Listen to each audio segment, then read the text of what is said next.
எனக்கு திருமூலருடைய ஒரு பாட்டு வந்து சேர்ந்தது. எங்க அப்பா எனக்கு கொடுத்த முதல் எனக்கு நான் 8ஆம் வகுப்பிலே நான் படிக்கின்ற பொழுது என் தகப்பனார் வறுமையின் உச்சக்கட்டத்தில் வாங்கி தந்த புத்தகம் திருமந்திரம். எங்க அப்பாவுக்கு அதை வாங்கிட்டு வர்றது என்ன புத்தகம்னே தெரியாது, பெருசா இருந்தது 50 ரூபாய், அதனால வாங்கிட்டு வந்து கொடுத்தார்.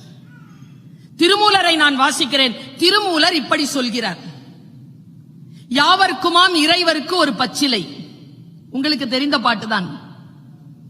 யாவருக்குமாம் இறைவருக்கு ஒரு பச்சிலை. சிவன்னா ஒரு வில்வம், முருகன்னா ஒரு கடம்பம், அம்மன்னா ஒரு வேப்பம், விஷ்ணுனா ஒரு துளசி. யாவருக்குமாம் இறைவருக்கு ஒரு பச்சிலை.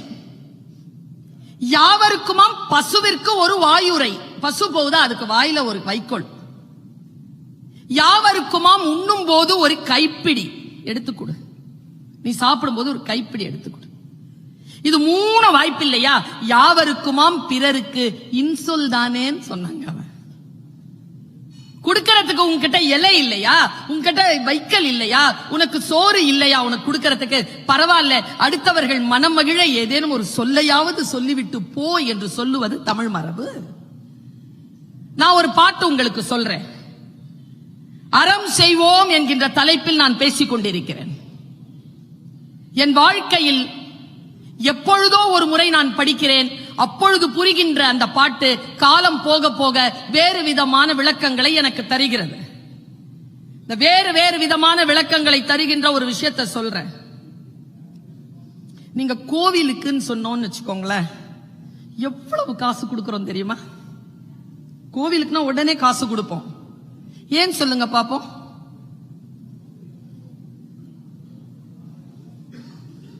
ஒரு பாதுகாப்பு தான், வச்சு போட்டு வைப்போம். ஆனால் திருமூலன் ஒரு வார்த்தை சொல்லுகிறார். உங்களுக்கு அதில் உடன்பாடு இருக்கிறதா இல்லையா என்று தெரியாது. தமிழின் மூத்த இலக்கியம் திருமந்திரம் இப்படி சொல்கிறது: கோயிலுக்கு தர்றதை விட மனுஷனுக்குத்தான். யாரோ ஒருத்தங்க என் பேச்சுக்கு முன்னாலேயே என் பேச்ச பேசிக்கிட்டு இருக்கிறாங்க. எப்ப பார்த்தாலும் என்ன அதுல தானே பார்த்து இருக்கிறீங்க. இவ்வளவு தூரம் கடந்து வந்திருக்கேன்ல, அதை கீழே போட்டுட்டு நேரில் பாருங்க. கீழே போட்டு அரை மணி நேரத்தில் யூடியூப்ல வந்துடும். நமக்கு அனுபவிக்கவே தெரியாதுங்க, வாழ்க்கை அனுபவிக்கவே தெரியாது. பழம் கொண்டு போனா நசிச்ச பழத்தை தான் முதல்ல வெட்டி வைப்போம், ஏன்னா நாளைக்கு மத்த பழமும் நசிய போகுது. அதே மாதிரிதான் குற்றாலம் போகும்போது ஒருத்தன் தள்ளுன்னு 4 பேர் கொண்டு வந்து செல்ஃபி பிடிச்சானுங்க. நான் தள்ளிட்டேன். செல்ஃபி பிடிச்சானுங்களே தவிர குளிக்காம போயிட்டானுங்க. இதை விட ஒரு அருவிக்கு தருகின்ற அவமானம் வேறு உண்டா?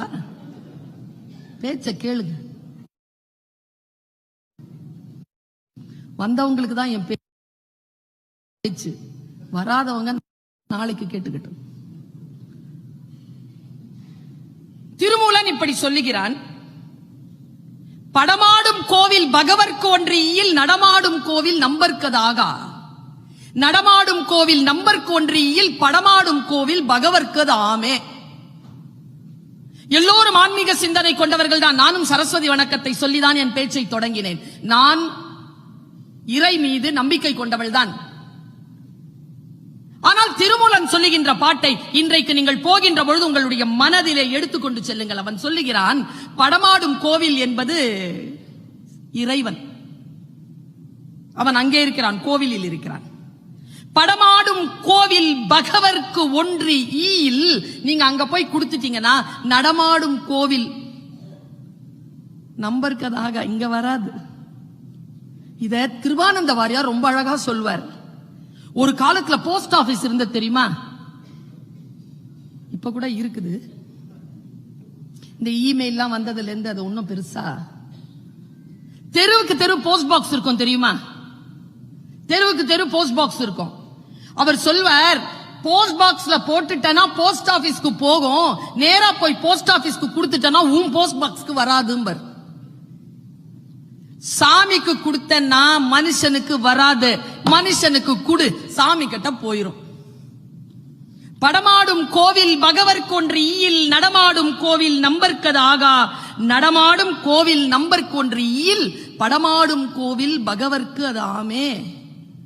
ஒண்ணும் இல்லைங்க, நேத்து நானும் பரமேஸ்வரன் அண்ணாவும் பேசிக்கிட்டு இருக்கோம்.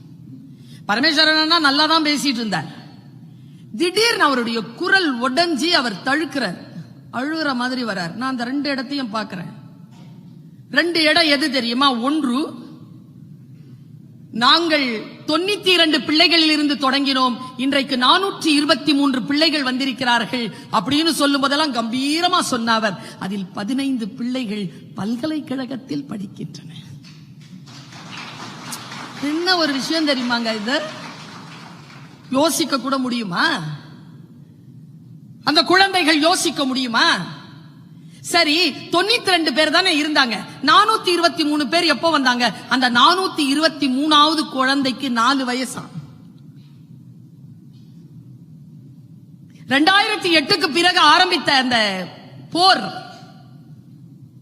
போரினால் பாதிக்கப்பட்ட சமூகம் 2024வது ஆண்டு 4 வயது குழந்தையோடு நிற்கிறது என்றால் என்ன பொருள்? இன்றைக்கும் அது போரினால் பாதிக்கப்பட்ட சமூகமாகவே ஈழத்தில் இருக்கிறது. அதற்காக பணி செய்யக்கூடிய அந்த பொறுப்பு அங்கிருந்து புலம்பெயர்ந்து வந்த நம் அனைவரையும் சாரும் என்பதைத்தான் அந்த வார்த்தை எனக்கு அங்கே உணர்த்தியது. ரொம்ப அழகா ஒரு விஷயம் சொன்னார். நான் அதை அப்படியே சொல்றேன்.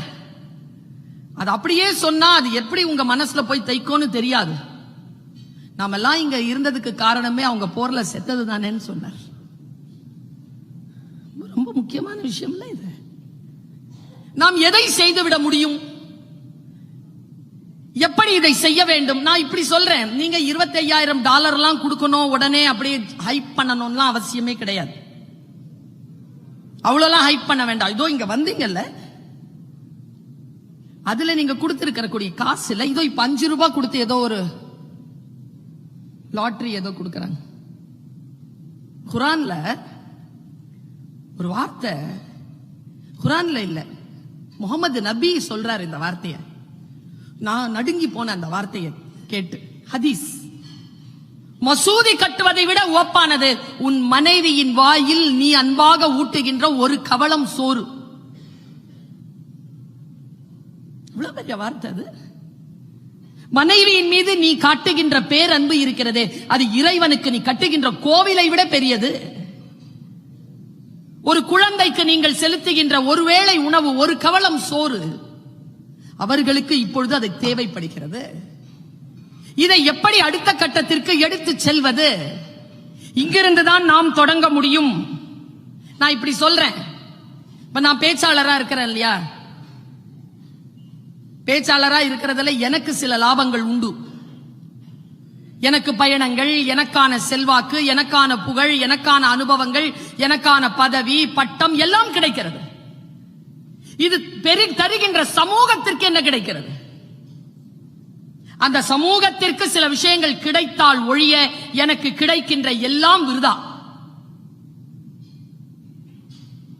அதில் எந்த நன்மையும் கிடையாது, எந்த அறமும் கிடையாது.